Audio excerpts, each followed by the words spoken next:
اللہم ایاکا نعبد و ایاکا نستعین الصلاۃ والسلام بتحیۃ والاکرام علی اشرف الانبیاء والمرسلین و اولادہ الطیبین الطاہرین المعصومین ثم الصلاۃ والسلام علی الصدیقۃ المبارکہ الراضیۃ المرضیہ عالمۃ غیر معلمہ بنت القلم والنون وسر بین الکاف والنون ودلیل ارادت کن فیکون وکتاب المکنون آیت اللہ العظمی وزوجت آیت اللہ الکبریٰ محافظت النبوہ وناشرت الولایہ بلقیس حجرت و تقدیس الجلال و آسیت التکمیل والکمال ام الکتاب ام القرآن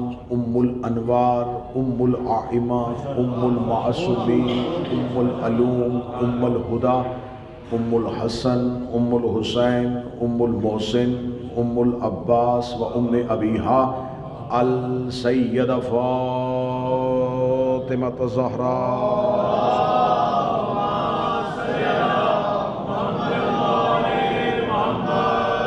ولعن اللہ تعالی علی اعدائہم ومنکر فضائلہم ومصائبہم وولایتہم وحقہم اجمعین اما بعد فقد قال رسول اللہ صلی اللہ علیہ وآلہ وسلم بسم اللہ الرحمن الرحیم ان الحسین مصباح الہدی وسفینۃ النجاة بلند تر صلوات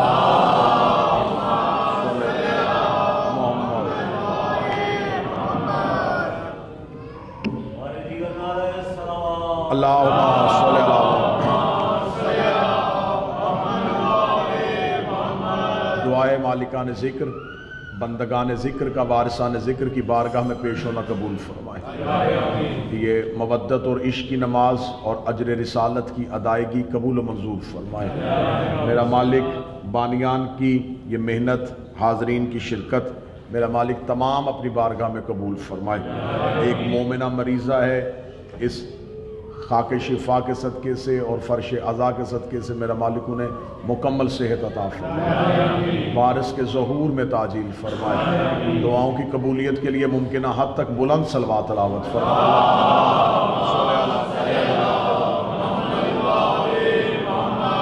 اجازت ہے کہ شروع کیا جائے۔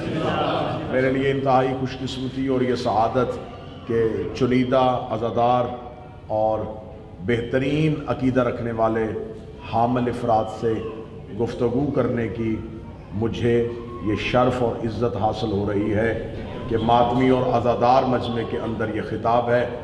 میں نے رسالت مآب کی وہ حدیث مبارکہ پڑھی ہے جس میں رسالت مآب فرماتے ہیں بے شک حسین ہی ہے جو خدا کا چراغ ہے،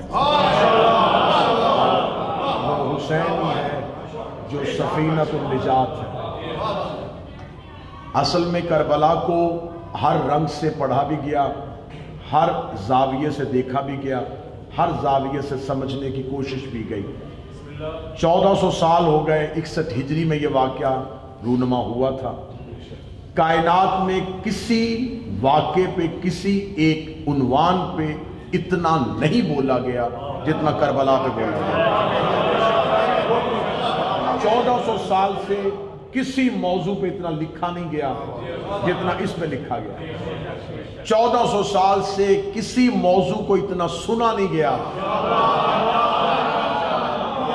جتنا اس سے سنا گیا۔ آپ یہ نہ سمجھیں کہ اسلام کے پاس واقعات کی کمی ہے۔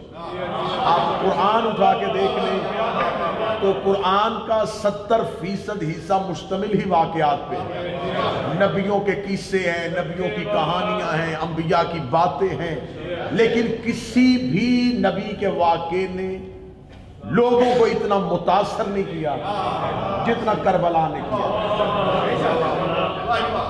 اور یہ میں پوری ذمہ داری کے ساتھ جملے کہنے لگا ہوں، امام حسین کے ذکر میں ایک ایسی مقناطیسیت ہے، ایک ایسی کشش ہے کہ حسین ابن علی جب اپنے ذکر میں بلاتے ہیں تو پھر صرف حسین ہی کا ذکر نہیں ہوتا، حسین کے ذکر میں رسول کی حدیث بھی پڑھ دی جاتی ہے، اللہ کا قرآن بھی پڑھا دیا جاتا ہے۔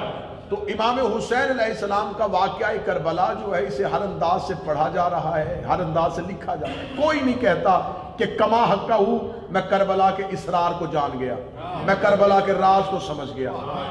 بیان سر شہادت کی اگر تفسیر ہو جائے، مسلمانوں کا قبلہ روضہ شبیر ہو جائے،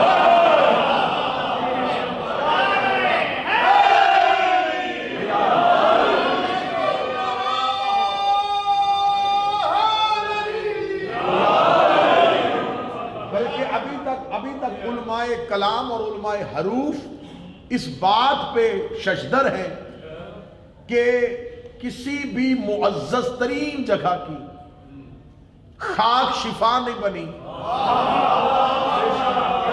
حتیٰ کہ مکہ پہلا ان اول بیت وضع للناس، پہلا گھر، لیکن اس کی خاک خاک ہے، مدینہ کی خاک خاک ہے، خاک نجف بے شک عرش کا صحرا ہے، شفا نہیں ہے۔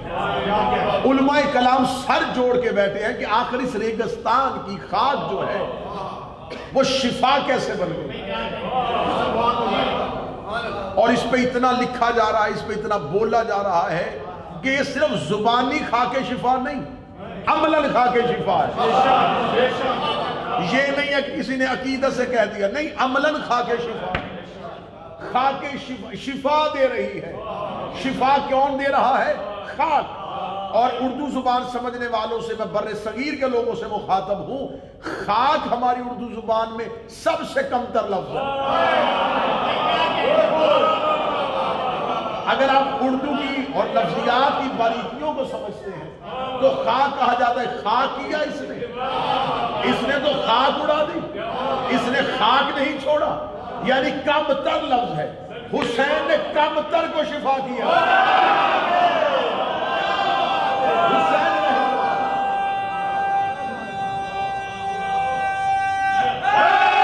نے جو سب سے کم تر ہے،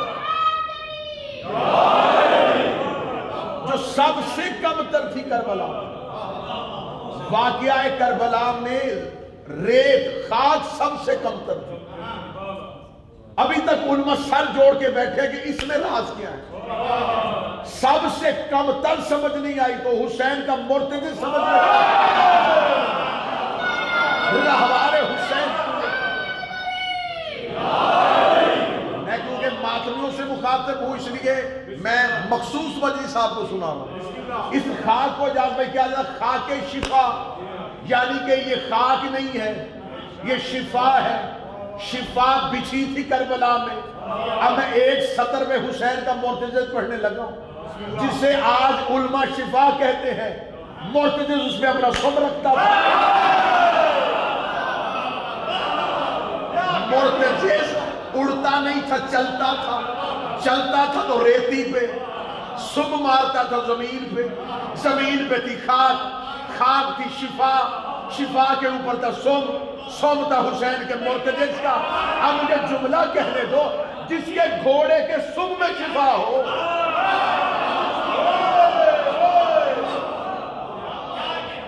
شفا حسین علیہ السلام بادشاہ کی زمین پہ ڈھونڈنے والوں، جھولے سے فطرس کو پر دینے کو شفا کہنے والوں، شفا تو حسین کے مرتضی کے سم کے نیچے،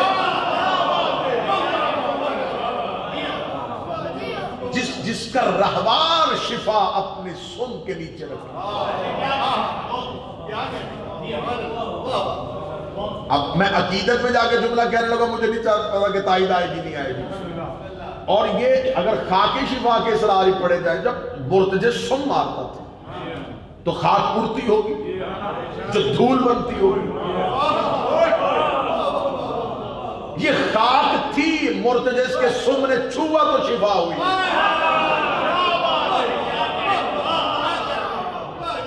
ابھی تک راز باقی ہیں، کربلا کے اسرار باقی ہیں، ایسے ایسے اسرار باقی ہیں جن پہ گفتگو کی نہیں جا رہی۔ بے شک کربلا ہمیں ماتم دیتی ہے، کربلا ہمیں عزاداری دیتی ہے، کربلا گریہ ہے، کربلا آہ و بکا ہے، یہ سب فیض کربلا ہیں، مقصد کربلا نہیں۔ یہ کربلا کے فائدے ہیں، یہ کربلا کے تبرکات ہیں۔ ہر ایک نے مقصد کربلا کو علیحدہ علیحدہ رنگ سے سمجھنے کی کوشش کی، یہ مقصد ہو سکتا ہے، یہ مقصد ہو سکتا ہے، یہ مقصد ہو سکتا ہے۔ عزادار میرے سامنے ماتمی تشریف فرما ہے، امام حسین علیہ السلام کا ایک جملہ ہے شب عاشور۔ حسین علیہ السلام فرماتے ہیں شب عاشور اپنے اصحاب سے خطاب کرتے ہوئے، اے نانا محمد مصطفیٰ، اے میرے بابا امیر المومنین، جیسے اصحاب مجھ حسین کو ملے آپ کو بھی نہیں ملے۔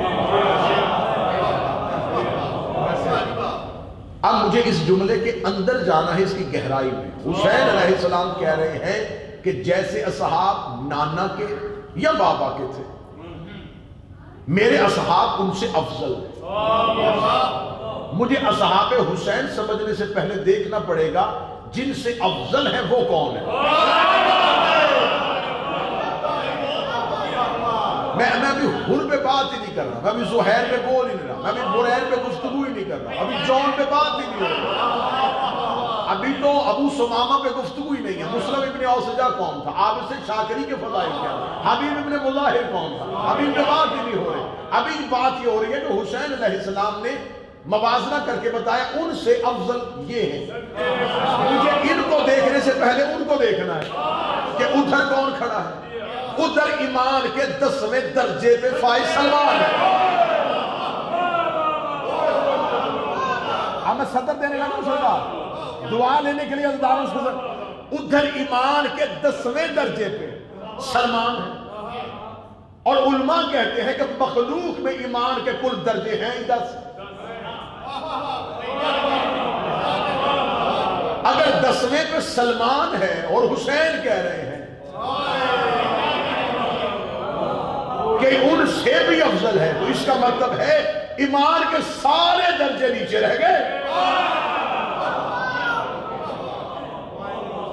ایمان کہتے ہیں یقین کو، یقین کی آخری منزل کا نام ایمان، اور یقین کی آخری منزل ایمان، ایمان کا آخری درجہ سلمان،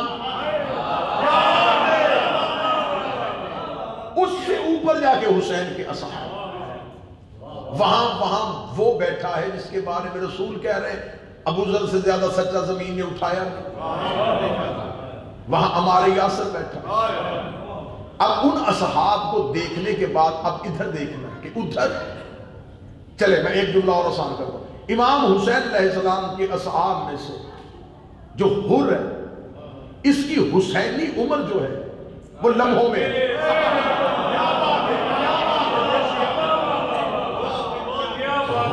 میں حر کی زندگی خیمہ حسین سے شروع کروں گا۔ حر کی سانسیں شروع ہوئی جب امام حسین کے خیمے کے دروازے پہ آئی۔ حسینی عمر تھوڑی ہے۔ اب ذرا موازنہ کرنا، ادھر سلمان بیٹھا ہے، 650 سال کا مصطفیٰ اور علی کا مشترکہ صحابی، ادھر چند گھنٹوں کا حسین کا حر۔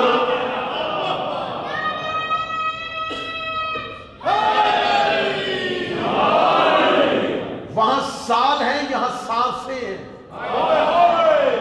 کوئی بندہ ہو لو صدر ہی نہیں۔ وہاں سال چل رہے تھے، یہاں صرف سانس چل رہے تھے۔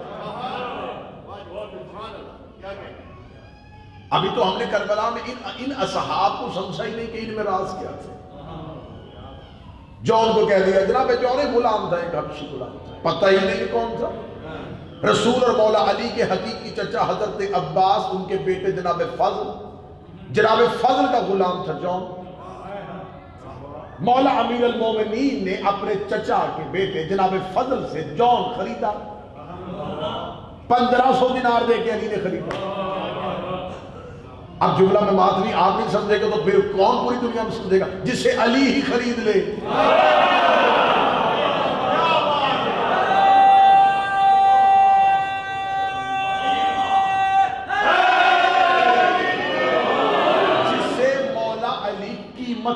یہ خریدے وہ کتنا انمول ہوگا. مولا علی نے انہیں خرید لیا. جون آ گئے مولا امیر المومنین کے درے اقدس پہ. چند دن بیٹھے رہے. مولا امیر المومنین نے کوئی خاص کام کہا ہی نہیں. اسے کہا غلام خریدا ہے اور کوئی اہم کام ہی نہیں. مولا مجھ سے کیا کام لینا ہے؟ امیر المومنین نے حضرت ابو ذر کو بلایا. فرمایا ابو ذر تیرے لیے کچھ خریدا ہے. سرکار جون کو حضرت ابو ذر کو دے دیا. ابو ذر سے کہا تو جون کو لے جا. یہ غلام نہیں دیا جا رہا, یہ مکتب ابو ذر کو ایک طالب علم دیا جا رہا. سرکار حضرت ابو ذر کے مکتب میں علی نے ایک طالب علم داخل کیا. حضرت ابو ذر کے ساتھ مکمل جلا وطنی حضرت جون کی ساتھ. ربضہ کے صحرا میں حضرت جون ساتھ. پھر جب ربضہ کے صحرا میں حضرت ابو ذر کی شہادت کے بعد واپس پلٹے تو امیر المومنین کے پاس آئے. مولا آ گیا ہوں آپ کے پاس. امیر المومنین نے فرمایا اب تم کند ہو چکے ہو, اب کندر بن چکے ہو, اب تم تیار ہو چکے ہو. اب جن کو پتا ہے کہ حضرت جون سے حفام تھے اور حبشی تھے, اب صدر سنیے گا. علی نے عقیق اسود کو در نجف کر دیا. علی نے سیاہ عقیق کو در نجف کر دیا. اور ایک زہیر ابن کہے, یہ مولا امام حسین علیہ السلام کے لشکر میں, اور زہیر کے لیے تاریخیں کہتی ہیں کہ اس نے تیسری خلافت کا دور جو ہے اس میں عثمانیوں کے ساتھ وقت گزارا تھا. جب کربلا میں آئے ہیں تو تین مقتل مشہور ہیں, مقتل ابی مخنف, مقتل لہوف اور مقتل مکرم. تینوں کے مشترکہ جملے کہ جب حضرت زہیر سامنے گئے تو سامنے سے یزیدی لشکر سے ایک شخص آئے, یزید ابن معقل. اس نے آگے جناب زہیر سے کہا مجھے یاد ہے ایک دفعہ کوفہ کے بازار میں تو اور میں اکٹھے گزر رہے تھے تو تو نے کہا تھا کہ حاکم شام گمراہ ہو چکا ہے. تب تو دین عثمان پہ نہیں تھا. یہ لفظ یزید ابن معقل نے کہا میں گردن کٹواؤں گا جملے حضرت زہیر کے نام. حضرت زہیر نے کہا وہ دین عثمان نہیں تھا, وہ دین شیطان تھا. یہ جملے حضرت زہیر کے. حضرت زہیر نے وہاں پہ کھڑے ہوئے. ہمیں دل میں علی کی محبت تھی. اس صحابی کو کہا جاتا ہے طبیب کربلا. یہ حکمت جانتے تھے, یہ طب جانتے تھے. یہ کربلا میں امام حسین علیہ السلام کے لشکر میں زخمیوں کے علاج معالجہ زہیر کرتے تھے. ایک شخص نے توسل کیا کربلا میں مولا سے, مولا شفا چاہیے, زری پہ سو گیا. خواب میں سرکار کی آواز آئی شفا مجھ سے نہیں زہیر سے مانگ. زہیر سے شفا مانگ. اس نے اگلے دن توسل کیا, اے زہیر ابن کین مجھے مالک نے حکم دیا ہے آپ سے توسل کر رہا ہوں, مجھے شفا چاہیے. رات خواب میں سرکار زہیر ہے. فرمایا تیری دوا تو ہے لیکن تو کھاتا نہیں. تیرے پاس دوا ہے تو کھاتا نہیں. تیرے پاس دوا ہے تو کھاتا نہیں. جا کے علماء کے پاس گیا کہ مجھے زہیر نے بس اتنا جملہ کہہ دیا دوا ہے کھاتا نہیں. میں تو ہر مطلب میں گیا ہوں, ہر حکیم سے دوا لے کے آیا ہوں, کون سی دوا ہے جو میں نہیں کھاتا. علماء کہتے رہے پتہ نہیں تیرے پاس کون سی ایسی دوا ہے جس کا زہیر نے اشارہ کیا. آخر ایک عارف کے پاس چلا گیا. زہیر نے مجھے کہا تیرے پاس دوا ہے کھاتا نہیں, مجھے بتاؤ وہ دوا کون سی ہے. انہوں نے کہا اپنے زندگی کی روٹین بتا. اس نے بتائی. عارف نے کہا تو مجلسوں میں جاتا ہے نیاز نہیں کھاتا, تو مجلس حسین میں جاتا ہے تبرک کی لائن دے کے گھبرا کے پلٹ آتا. زہیر نے تجھے شفا سے محروم رکھا. کربلا کے اسرار پڑھے نہیں گئے, کربلا کے راز نہیں پڑھے گئے. اصحاب حسین جنہوں نے لمحوں میں خود کو علیہ السلام لمحوں میں خود کو علیہ السلام کیا. اللہ کے خزانے پہ علیہ السلام مصطفیٰ کیے ہوئے تھے. اللہ نے بھی مصطفیٰ کیے تھے, حسین نے بھی مصطفیٰ کیے. اللہ نے بھی چنے تھے اور حسین نے بھی چنے تھے. اللہ بھی مصطفیٰ کرتا گیا, حسین بھی مصطفیٰ کرتا. اللہ بھی علیہ السلام بناتا گیا, حسین بھی علیہ السلام.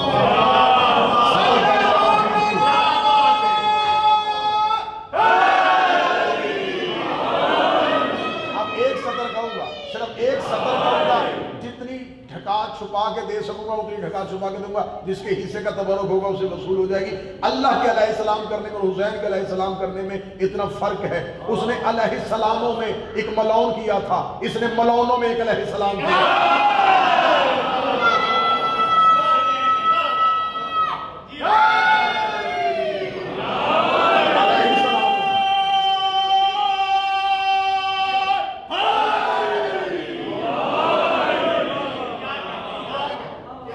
کیا جانیں کہ کربلا کے راز کیا ہے؟ فرش عزا نہیں، عرش عزا ہے۔ جس جگہ پہ ہم جس چادر پہ بیٹھے ہیں اس کے نیچے فرش عزا ہے، جب چادر بچھ جاتی ہے تو پھر عرش عزا ہے۔ صرف اس عرش عزا کے فضائل پڑھے جائیں۔ میرے آٹھویں شہنشاہ اپنے گھر میں مجلس کا اہتمام کیا تو سرکار نے خود قلین بچھانے شروع کر دیا۔ ابا سلط نے آگے کہا مولا یہ قلین مجھے دے، امام نے فرمایا نہیں۔ امام نے یوں قلین پہ ہاتھ رکھے، ابا سلط کاش دنیا کو اس فرش کی فضیلت پتہ چل جائے۔ اس نے کہا مولا ایک فضیلت بتا دے۔ مولا نے فرمایا ملائکہ اپنے پروں کو مس کر کے جاتے ہیں، ملائکہ یہاں سے آ کر اپنے پروں کو مس کرتے ہیں۔ اس نے کہا مولا اس فرش کی اتنی فضیلت کیا ہے؟ امام کی آنسو شہنشاہ کی داڑھی پر۔ فرمایا یہ وہ جگہ ہے جہاں پر ہماری جدہ تشریف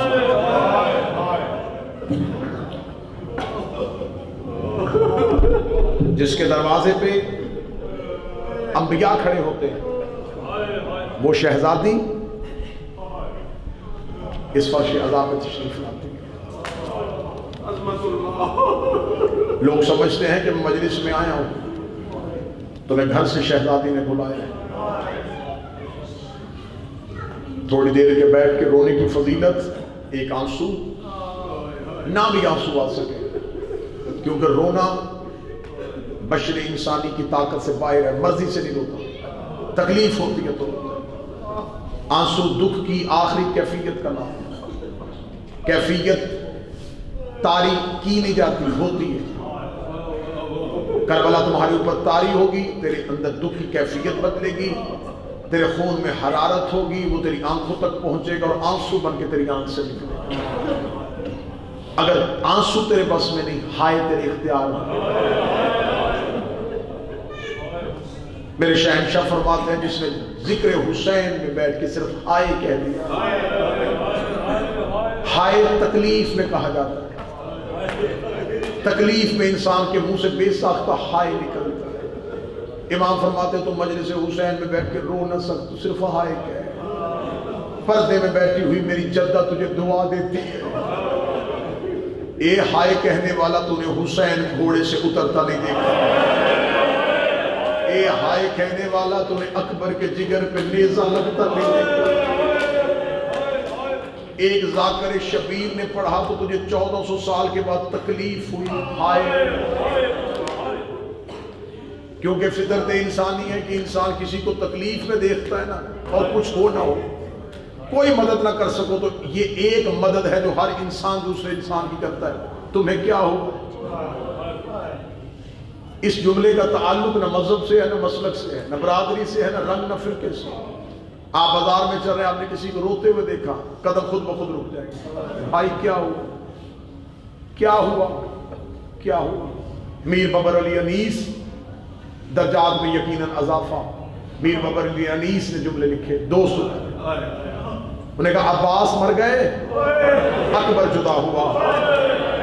ہم سے کسی نے یہ بھی نہ پوچھا کہ کیا ہوا، ہم سے کسی نے یہ بھی نہ پوچھا کہ کیا۔ ماتمیوں نے 2 برآمدگیاں ہیں حسن کے یتیم کی۔ میں نہیں کہا کرتا قاسم کی مہندی، میں کہا کرتا ہوں بیوہ کی حسرت۔ ایک ماں کی حسرت کی برآمدگی ہے، اور علم نہیں ہے، وہ بھی حسرت ہے۔ ایک ہے مادر قاسم کی حسرت، اور جو علم آئے گا یہ ہے عالیہ کی حسرت۔ دو حسرتیں آج تمہارے درمیان آئیں گی، سادات و غیر سادات، عاشور کی شب، دو ہاشمی جوان خیام حسینی کا پہرا دے رہے ہیں، ایک مصر الحسین، ایک اخی الحسین، ایک شہزادہ علی اکبر، ایک حضرت ابوالفضل العباس۔ شہزادہ علی اکبر کہتے ہیں چاچا عباس صبح میں پہلے جاؤں گا۔ حضرت ابوالفضل العباس کی باتیں، اکبر میدان میں جانے کی بات نہ کر، تیرے جانے سے تیرے بابے کی آنکھوں کا نور چلا جائے گا، صبح سب سے پہلے میں جاؤں گا۔ شہزادہ علی اکبر رو کے کہتے ہیں نا چچا آپ نہ جائیے گا، آپ کے جانے سے میرے بابے کی کمر کا زور جائے گا۔ ایک کہہ رہا تھا کمر ٹوٹے گی، ایک کہہ رہا تھا آنکھوں کا نور جائے گا۔ یا ایک 13 سال کا شہزادہ اپنے خیمے سے نکلا، دونوں کے گھوڑوں کے سامنے کھڑا ہوا، رو کہتا نہ تو جانا نہ چچا عباس آپ جائیے گا، آپ دونوں کے جانے سے کسی کے جانے سے کمر ٹوٹتی ہے، کسی کے جانے سے آنکھوں کا نور جاتا ہے، مجھے سب سے پہلے جانے دے، میں یتیم ہوں، نہ کسی کی کمر ٹوٹے گی نہ کسی کی آنکھوں کا نور جائے گا۔ اتنا جملہ کہنا تھا، مصلہ چھوڑ دیا زہرا کے بیٹے نے، روتے ہوئے حسین علیہ السلام باہر آئے، روکے گا قاسم تجھے کس نے کہا ہے تیرے جانے سے میرا کوئی نقصان، تیرے جانے سے میرا کوئی نقصان۔ اب ماتمیوں نے عجیب تقاضا کر دیا کہ ان دو شہنشاہوں کے مصائب پڑھ دیں، شہزادہ قاسم اور شہزادہ حضرت ابوالفضل العباس۔ تو پھر عزادار ماتمیوں مجھے معاف کر دینا، میں شیعہ قوم کے ماتمی کے جوتے کے تلوے کے نیچے لگے ہوئے ذرہ مجھ سے افضل ہے، میں معافی مانگ کے جملہ پڑھنے لگا ہوں۔ ان دونوں شہداء میں ایک انفرادیت دونوں کے پاس ہے اور وہ دونوں کے پاس مشترکہ ہے، ان دونوں کی لاش پہچانی نہیں گئی۔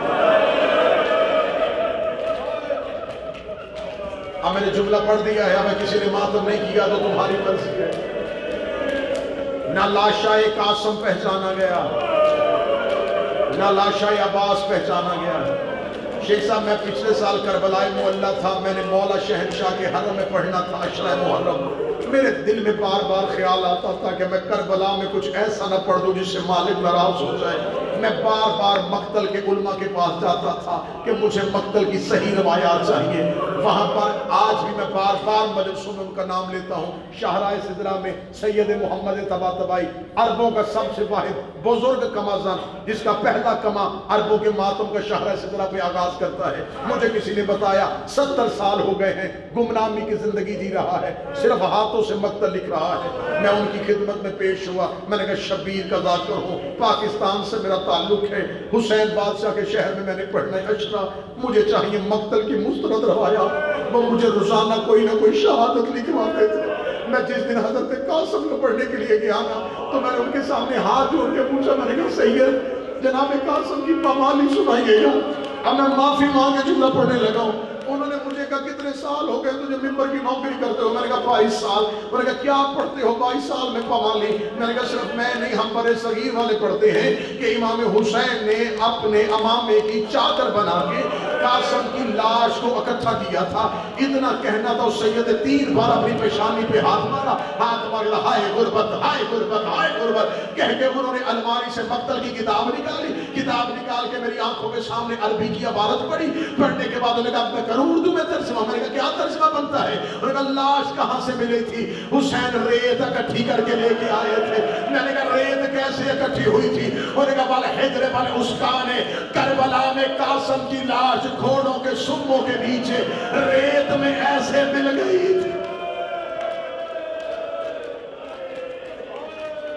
ٹکڑا وہ ہوتا ہے جو ثابت ہو۔ اور کس نے کہا ہے کہ حسین ٹکڑے لے کے آئے تھے؟ انہوں نے جملہ پڑھا، انہوں نے کہا اسکان، اسکان کہتے ہیں کسی چیز کا پس جانا۔ میں یوں بابا چلی میں ایسے دیکھ رہا تھا، انہوں نے مجھے کہا ممبر پہ دلیل دے دینا، ممبر پہ دلیل دے دینا، ٹکڑے تلوار سے ہوتے ہیں سموں سے نہیں ہوتے۔ لاش کے ٹکڑے خنجر و تلوار سے ہوتے، سم ٹکڑے نہیں کرتے۔ پس گئی تھی قاسم کی لاش، لہو تھا ریت میں جو بیٹے کا حسین نے اکٹھا کیا۔ شاید جملہ نہیں سمجھے، میں پھر کہہ رہا ہوں. انہوں نے کہا لاش اکٹھی نہیں کی تھی، بیٹے کی لہو والی ریت اکٹھی کی تھی. اب آخری روایت پڑھوں گا اور سلام کروں گا. حضرت ابوالفضل عباس، جب بھی میں نے پڑھا یا منبر میں بیٹھے ہوئے سنا، حضرت عباس کا سر نوکے نیزہ پہ نہیں تھا. ہر کسی سے یہی سنتے ہیں حضرت عباس کا سر نوکے. میں نے بچپن سے لے کے جب علماء سے سنا، انہوں نے کہا سر اس لیے نہیں تھا کہ شہزادی بے ردا تھی.